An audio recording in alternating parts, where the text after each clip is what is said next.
பல்லர்கள் வந்து பாண்டியர்கள், பறையர்கள் தான் பாண்டியர்கள்னு நீங்கள் வந்து வாய்ப்பித்தெல்லாம் இங்கே தமிழ்நாட்டில் வச்சுக்காதீங்க.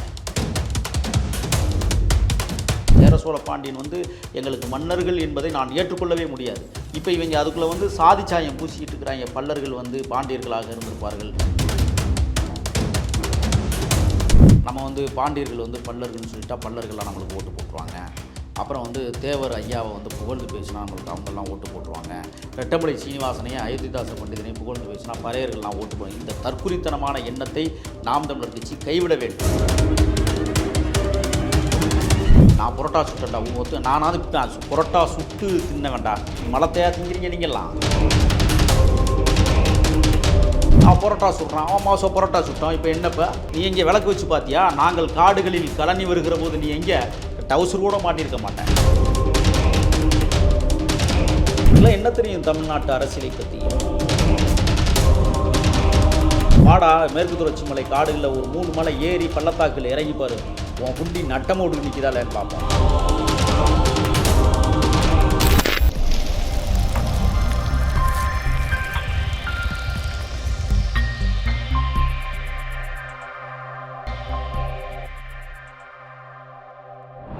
இன்றைய நேர்காணல் சிறப்பு விருந்தினர் மூத்த பத்திரிகையாளர் முகிலன் அவர்கள். வணக்கம் ஐயா. வணக்கம். எப்படி இருக்கீங்க?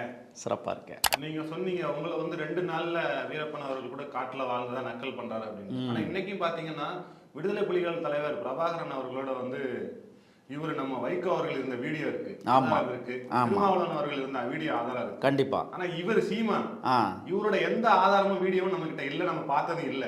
இப்போ நான் என்ன கேட்குறேன், திருப்பி கேட்பாரா? இல்லை நான் நீங்கள் சரியான கேள்வி வைக்கிறீங்க. இப்போ நான் 2 நாள் தாண்டா இருந்தேன். சரிடா, நான் புரோட்டா சுட்டேன்டா ஒத்து நானாவது புரோட்டா சுட்டு தின்ன வேண்டாம். மலத்தை திங்கிற விலங்குகளின் மலத்தையா திங்கிறீங்க நீங்கள்லாம்? சொல்லுங்க.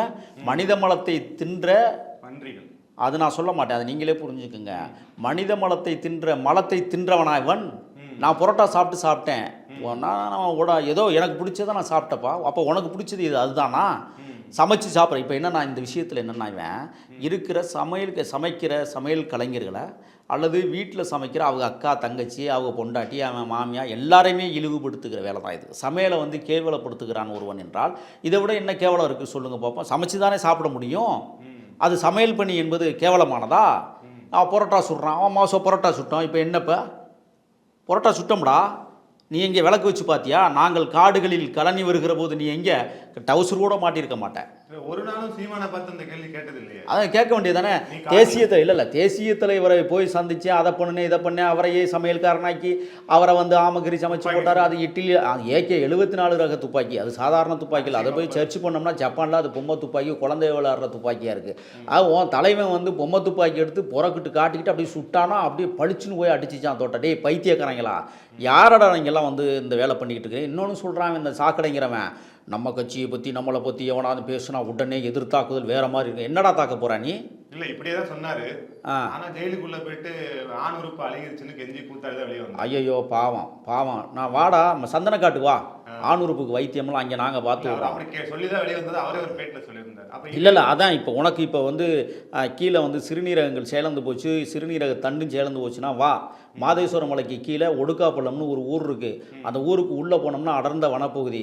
வா, அங்கே உனக்கு சிகிச்சை கொடுக்குறோம். தனியாக வாடா பாப்பா, நீ வா, உனக்கு சிகிச்சை தரோம். நாங்கள் என்ன விளாண்டுக்கிட்டு இருக்கிறீ தமிழ்நாட்டில் இருந்துக்கிட்டு?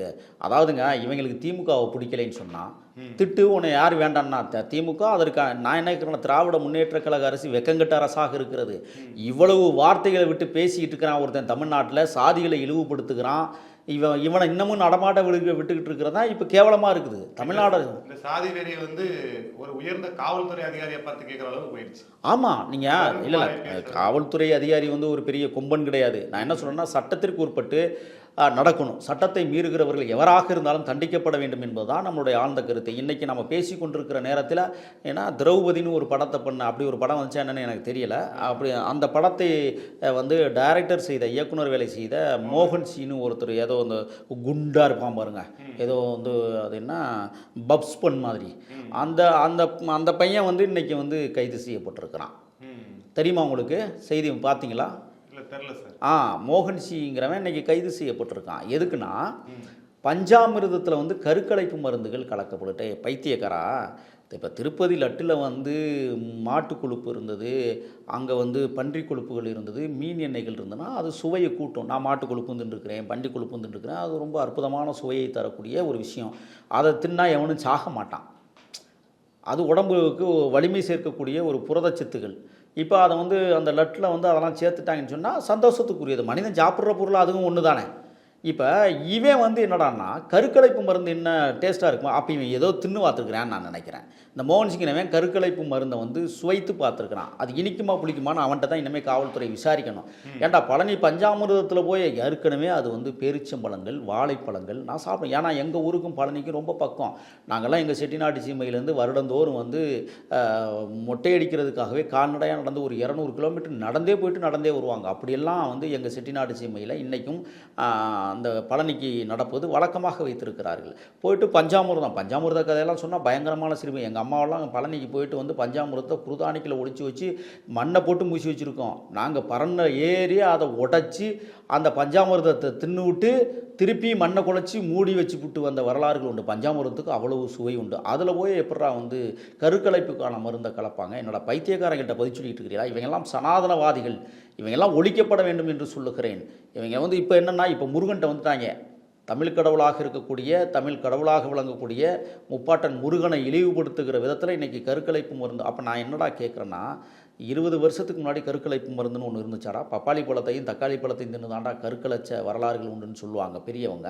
இப்போ நீங்கள்லாம் வந்து இன்றைக்கி வந்து எது பஞ்சாமிர்தத்தில் அப்போ வந்து இந்த மாதிரி கருக்கலைப்பு மருந்து கலந்துருக்குன்னு சொன்னால் அப்போ ஒரு ஜெனரேஷனே உருவாகக்கூடாது. பழனிமலைக்கு வர்றவன், பழனி சாமியை கும்பிட்றவன், அந்த முருகனாற்றுப்படையை கும்பிடுகிறவனுக்கு வந்து குழந்தையே பிறக்கக்கூடாதுங்கிறதுக்காக வந்து அதில் வந்து இந்த மருந்துகளை கலப்பாங்களா? அப்போ இவங்களை போடுறவங்கெல்லாம் இப்போ தமிழ்நாட்டில் வந்து கிளவிட்டு இன்றைக்கி வந்து பேச ஆரம்பிச்சிட்டாங்கன்னு சொன்னால் திராவிட முன்னேற்ற கழக அரசு ஏன் வேடிக்கை இவ்வளோ நாள் பார்த்துச்சுங்கிறத நம்ம வைக்கிற கேள்வியாக இருக்குது. அப்போ இந்த மோகன் சிங்கிறவன் வந்து கருக்கலைப்பு மருந்தை வந்து பஞ்சாமிர்தத்தில் கலந்துருக்கிறாங்கன்னு சொல்கிற அளவுக்கு இந்த துணிச்சலும் தைரியமும் வந்திருக்கிறது என்றால் இதற்கு பின்னால் ஆர்எஸ்எஸ் மற்றும் பாரதிய ஜனதா கும்பல்கள் வேலையை தெளிவாக செய்து கொண்டிருப்பதை திராவிட முன்னேற்ற கழக அரசு ஏன் வேடிக்கை பார்க்கிறது? எதற்காக வேடிக்கை பார்க்கறது? அப்போ இந்த சாக்கடை போன்றவன், இந்த மோகன்சி போன்றவன், இன்னும் நிறைய பேர் இருக்கான். அந்த திருமுருகன்சின்னா அவன் பேர் என்னமோ ஒன்று சொல்கிறானுங்க. அவனும் பாருங்க, திருமுருகன் காந்தியா? இல்லை இன்னொருத்தன் இருக்கிறான், முருகன்சின்னு ஒருத்தன் இருக்கான். இவங்கெல்லாம் வந்து என்னென்னா தமிழ்நாட்டில் குழப்பத்தை ஏற்படுத்தி. நான் என்ன கேட்குறேன்னா, பசுமன் திருமகனாருடைய நினைவை போற்றுகிற வகையில் பார்த்தீங்கன்னா பசுமன் பாண்டியன் ஒருத்தர் இருக்கிறார். உங்களுக்கு தெரியுமா? பசுமன் பாண்டியன் அற்புத பேராற்றல் மிகுந்த பெரும் தொண்டராக அந்த பகுதியில் இன்றைக்கும் பசுமன் திருமகனாருடைய கனவை போற்றுகிற வகையில் ஓடியாடி வேலை செய்கிற உன்னத தலைவராக தெற்கு புறங்களில் இன்றைக்கும் அவர் ஒரு வழக்கறிஞரும் கூட. அப்போ அந்த பேராற்றல் மிகுந்த பெருந்தலைவன் இன்னைக்கு பசுமன் திருமகனாரை போற்றி வளர்க்கிற இடத்தில் அந்த சமூகத்திற்கு மட்டுமல்ல, பாதிக்கப்பட்ட எந்த சமூகமாக இருந்தாலும் அந்த ஓடோடி போய் குரல் கொடுக்கிற இடத்தில் இந்த பசுமன் பாண்டியன் போன்ற பேராளுமைகள் இன்றைக்கும் போராடி கொண்டிருக்கிறார். போய் அந்த மனுஷங்கிட்ட பாடம் கற்றுக்குங்களா. அவங்களெல்லாம் சும்மா விடாதீங்களா, பைத்தியக்கார பயல்களா. நீங்களாம் எதுக்கு தமிழ்நாட்டில் உட்காந்துக்கிட்டு இந்த சாதிய வன்மத்தோடு பேசிக்கிட்டு இருக்கிறீங்க? ஏன்டா இது என்ன இலவு வீடுன்னு நினச்சியலா நீங்கள்லாம்? அப்போ தமிழ் தேசியத்தை பேசிக்கொண்டு தமிழ்நாட்டில் கலவரத்தை உருவாக்குவதற்கும் சாதிய பிரச்சனையை தூண்டி விடுவதற்கும் சாக்கடையும் மோகன்சியும் இன்றைக்கு வந்து தலை தூக்கி இருக்கிறான்னு சொன்னால் இவங்களெல்லாம் களை எடுக்கிறத தவிர வேறு வழி என்ன இருக்குன்னு சொல்கிறேன். அதனால் இன்றைக்கி வந்து இது போன்ற சாக்கடைகள் சாதிய வன்மத்தை ஏற்படுத்தி கலவரத்தை திட்டமிட்டு உருவாக்குவதற்கு முன்னால் இவர்களெல்லாம் சட்டத்திற்கு முன்னால் தண்டிக்கப்பட வேண்டும் என்பதுதான் நம்முடைய மிகப்பெரிய கவலையாக இருக்கிறது. ஏன் இந்த அரசு இப்படி வந்து பொம்மை அரசாக செயலாற்றி கொண்டிருக்கிறது என்பதை நான் கேள்வியாக வைக்க விரும்புகிறேன். ஆமா, இப்ப ஆரம்ப காலத்துல வந்து அருந்ததியர்கள் சமூக மக்கள் வந்து தெலுங்கு வந்தேரிகள் அப்படின்னு சொல்லி பேசி பிரச்சனையானது. அதுக்கப்புறம் டாக்டர் காந்தராஜ் அவர்கள்லாம் வந்து என்ன சொன்னார்னா, ஓ மனைவி சீமானோட மனைவி கயல்வெளியே தெலுங்கு தானடா அப்படின்னு சொன்னதுக்கு அப்புறம் அந்த பேச்சு அப்படியே அமைங்கிருச்சு. இப்ப நேத்து கூட பல்லர்கள் தான் பாண்டியர்கள், அதாவது தேவர் சமூகம் வந்து பாண்டியர்கள் கிடையாது அப்படிங்கிற மாதிரி ஒரு பேச்சு மேடையில மாறுதட்டி பேசினாரு.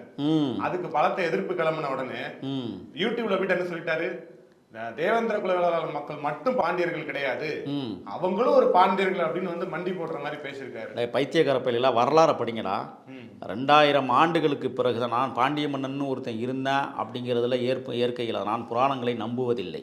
இந்த பாண்டியனாக இருக்கட்டும், சேரனாக இருக்கட்டும், சோழனாக இருக்கட்டும், சாதிய வன்மத்தோடு செயலாற்றிய வந்து மன்னர்களாகத்தான் நான் என் பார்வையில் பார்க்க முடிகிறது. ஏன்னா இப்போ 2000 ஆண்டுகளுக்கு பிறகு இந்த மன்னர்கள் இந்த மண்ணை ஆண்டிருக்கிறார்கள் என்றால் மிகப்பெரிய சனாதன கொள்கைகளை உள்வாங்கி கொண்டு ஆண்ட மன்னர்கள் தான் இவர்கள் வந்து இவர்களுக்கு சாதி சாயம் பூச முடியாது. ஒருவேளை தமிழ் மன்னர்களாக இவர்கள் உருவெடுத்திருந்தால் இவர்கள் தமிழ்நாட்டில் கரையோடி கடக்கிற புறையோடி போய் கடக்கிற இந்த தமிழ் தேசியத்தை மீட்டெடுத்திருக்க வேண்டும். ஆனால் இவர்கள் சாதிய வன்மத்தை தூண்டி தூண்டி பார்ப்பனர்களுக்கு நம்ம சோழர் கால வரலாறை பார்க்குறோம். இன்றைக்கும் வந்து கும்பகோணம், ஆடுதுறை, குத்தாலம் போன்ற பகுதிகளில் ஆயிரக்கணக்கான நிலப்பரப்புகளுக்கு சொந்தக்காரர்களே பார்ப்பனர்கள். ஒரு நாளும் வயலில் இறங்க மாட்டான், உழைக்க மாட்டான், அவன் திங்கிறது மட்டும்தான். அப்போ அவனுக்கு எப்படி ஆயிரக்கணக்கான ஏக்கர் சொத்துக்கள் இந்த மண்ணில் அவனுக்கு கொடுக்கப்பட்டது? ஏன்னா சோழ மன்னர்களிடம் இவர்கள் ஒரு டீலிங் வச்சுருந்தாங்க. அந்த டீலிங் அடிப்படையில் தான் இந்த இடங்கள்லாம் ஒதுக்கப்பட்டது. அப்போ இந்த மன்னர்கள்லாம் சாதிய வன்மத்தோடு தான் மன்னராட்சி முறையை இங்கே நடத்தியிருக்கிறார்கள் என்கிற குற்றச்சாட்டை நான் பதிவு செய்கிறேன். சேர சோழ பாண்டியன் வந்து எங்களுக்கு மன்னர்கள் என்பதை நான் ஏற்றுக்கொள்ளவே முடியாது. இப்போ இவங்க அதுக்குள்ளே வந்து சாதி சாயம் பூசிக்கிட்டு இருக்கிறாங்க. பல்லர்கள் வந்து பாண்டியர்களாக இருந்திருப்பார்கள் அப்படின்னு சொல்லியெல்லாம் இவங்க பேசுகிறது. 2000 ஆண்டுகளுக்கு முன்பு இந்த சேர சோழ பாண்டியர்கள் வாழ்ந்திருப்பார்கள் ஆனால் அவர்கள் சாதியற்ற சமூகமாகவே மாறியிருப்பார்கள், தமிழ் தேசியவாதிகளாக இருந்திருப்பார்கள். 2000 ஆண்டுகளுக்கு பிறகு இவர்கள் ஆண்டதாக எந்த குறிப்பேடு சொல்லுகிறது? நான் என்ன கேட்குறேன்னா, இப்போ சோழன் அப்படிங்கிறது வந்து ராஜராஜ சோழன் வந்து நம்மளுக்கு வந்து அடையாளப்படுத்தப்படுகிறார். ஒரு மன்னன் கரிகால பெருவளத்தான் வாழ்ந்திருக்கிறான்னு சொல்லி இவங்கெல்லாம் வந்து சாதி அடிமைகளாகத்தான் இருந்திருக்கிறார்கள். சேர வம்சத்தில் அதே போல தான் நிகழ்ந்திருக்கிறது. பாண்டிய வம்சத்தில் இதுவரை நான் என்ன கேட்குறேன்னு சொன்னால், இப்போ கோவலனும் கண்ணகியும் மதுரை மாநகருக்குள் நுழைகிற போது அங்கே நடந்த பிரச்சனைகள் எல்லாம் கற்பனைவாத கதைகள். பாண்டிய மன்னனுக்கு முன்னாடி போய் தேரா மன்னா செப்புவதுடையேன் அன்று பேச முடியாது. கார்ச்சிலம்பை வந்து கால்களோடு ஒட்டி கருவறையிலிருந்து பிறந்திருக்க வாய்ப்பில்லை. அப்போ இந்த புராணங்களை ஏற்க இயலாது.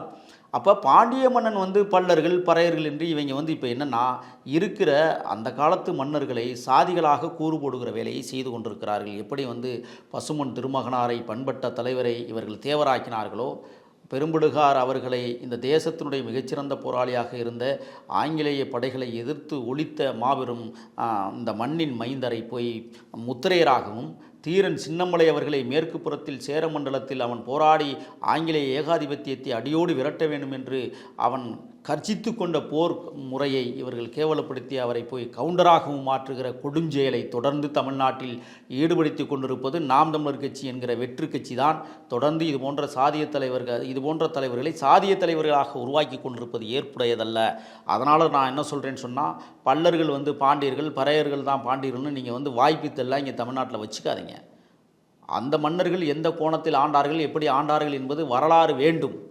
புராணங்களை நம்பிவிட முடியாது. கண்ணகியே நம்ம ஏற்க மறுக்கிறோம். ஆகையால் இன்றைக்கி வந்து அது என்னன்னா, இது ஓட்டு பொறுக்கித்தனத்துக்கு நம்ம வந்து பாண்டியர்கள் வந்து பல்லர்கள்னு சொல்லிட்டா பல்லர்கள்லாம் நம்மளுக்கு ஓட்டு போட்டுருவாங்க. அப்புறம் வந்து தேவர் ஐயாவை வந்து புகழ்ந்து பேசினா நம்மளுக்கு அவங்கெல்லாம் ஓட்டு போட்டுருவாங்க. ரெட்டமலை சீனிவாசனையும் அயோத்திதாச பண்டிதனையும் புகழ்ந்து பேசினா பறையர்கள்லாம் ஓட்டு போடுவாங்க. இந்த தற்குறித்தனமான எண்ணத்தை நாம் தமிழர் கட்சி கைவிட வேண்டும்.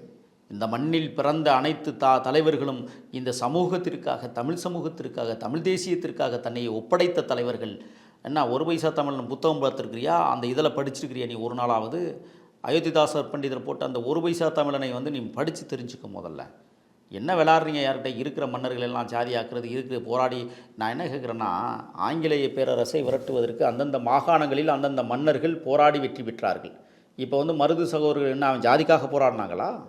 வீரமங்கை வேலுநாச்சியார் அந்த சாதிக்காகவா போராடினாங்க? அவங்களுடைய எல்லை கட்டுப்பாட்டை எவனும் தொட்டுவிடக்கூடாது, எவனும் வந்து நம்ம நிலத்தை ஆக்கிரமித்து விடக்கூடாது என்பதிலே கண்ணும் கருத்துமாக இருந்து வீரம் செறிந்த மரபு போரை அவர்கள் கையிலே எடுத்து வெற்றி கண்டார்கள். இந்த வரலாறையெல்லாம் தெரியாமல் ஏதோ அவளாம் இவங்கெல்லாம் வந்து என்னையை பார்த்து 4 புத்தடே நான்லாம் சிறையில் நீண்ட காலம் இருந்து புத்தகம் படித்து வெளியில் வந்தவன்டா. யார்கிட்ட பேசிகிட்டு இருக்கிற? காடுகளில் இருக்கும்போது கூட நாங்கள் புத்தகம் படித்தவர்கள். உன்னுடைய பார்வையில் வேணால் 2 நாளாக இருக்கு. இவன் விளக்கு வச்சு பார்த்தானா நாங்கள் 2 நாள் தான் இருந்தோம்னு? இவனுக்கு என்னைக்கு தெரியும்? இவன் நாங்கள்லாம் காடுகளில் இருக்கும்போது இவன் வந்து கால் டவுசர் போட்டிருக்க மாட்டான்.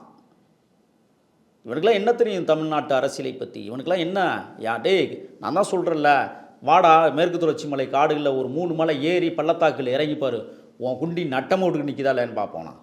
யார்கிட்ட நீ வந்து பேசிக்கிட்டு இருக்கிறீங்க நீங்கள்? அதனால் வந்து இந்த மாதிரியான பேச்சு எதை வேணாலும் பேசினா மக்கள் ரசிப்பாங்கிற ரீதியில் பேசுகிறது.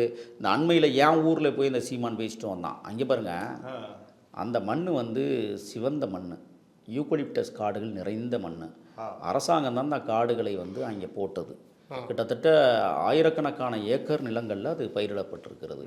இப்போ அந்த ஊரில் போய் தமிழ் தேசியம் வேண்டும், தமிழ் மன்னர்களுடைய மரபுகள் பேச வேண்டும், தமிழை பற்றி பேச வேண்டும், தமிழ் இலக்கியங்களை பற்றி பேச வேண்டும், தமிழர் வரலாறை பற்றி பேசணும், அதில் மாற்றுக்கிறது இல்லை. அவன் காலையிலே ஆடு அவுத்துக்கிட்டு ஆரஸ்வதி காட்டுக்கு போயிடுவான். சாயங்காலம் 6 மணிக்கு தான் வருவான். எப்படா போய் விழுந்து போட்டுப்போம், கொஞ்சோண்டு அந்த இப்போ தான் விற்கிறாங்களே டாஸ்மார்க்கு, டாஸ்மாகில் இருக்கிறத கொஞ்சோண்டு குடிச்சுட்டு போய் மல்லாந்து கிடக்கிற கூட்டத்துக்கு முன்னாடி போய் நீ ஔவையார் வரலாறையும் வள்ளுவர் வரலாறையும் பேசினா கேட்பான் அவன். அந்த மக்களுக்கு இன்றைக்கு என்ன தேவை? அந்த யூக்கலிப்டஸ் காடுகளை அழிக்க வேண்டும், இங்கே ஒரு தொழிற்சாலை வேண்டும், இங்கே வந்து வேறு மாற்று முறையில் பயிர்களை பயிரிட வேண்டும், மாற்று விவசாய புரட்சியை ஏற்படுத்த வேண்டும்னு பேசுகிறது விட்டு அங்கே போய் இவங்கெல்லாம் வாய்கிலேயே பேசிட்டு வராங்க. இதெல்லாம் பார்த்துக்கிட்டு தான் இருக்கிறோம் நம்ம. அதனால் அன்றாடங்காட்சி மக்களுக்கு என்ன தேவையோ அதை அரசியல்படுத்தாமல் எதையோ பேசி உளறி கொட்டி விட்டு வந்து வீரம் செறிந்த பேச்சு, அதுக்கு 4 பேர் கைதட்டுறதுக்கு கூட்டிகிட்டு போய் வச்சுருக்காங்க முன்னாடி. கேவலங்கட்ட அரசியலை நாம் தமிழர் கட்சி தொடர்ந்து செய்து கொண்டிருக்கிறது. இருக்கிற தேசிய தலைவருடைய தொண்டர்களை இழந்து கொண்டிருக்கிற அந்த இயக்கம் விரைவில் 2026 துடைக்கப்படும் என்பதில் மாற்று கருத்து இல்லை. நன்றி, வணக்கம் சார். நன்றி.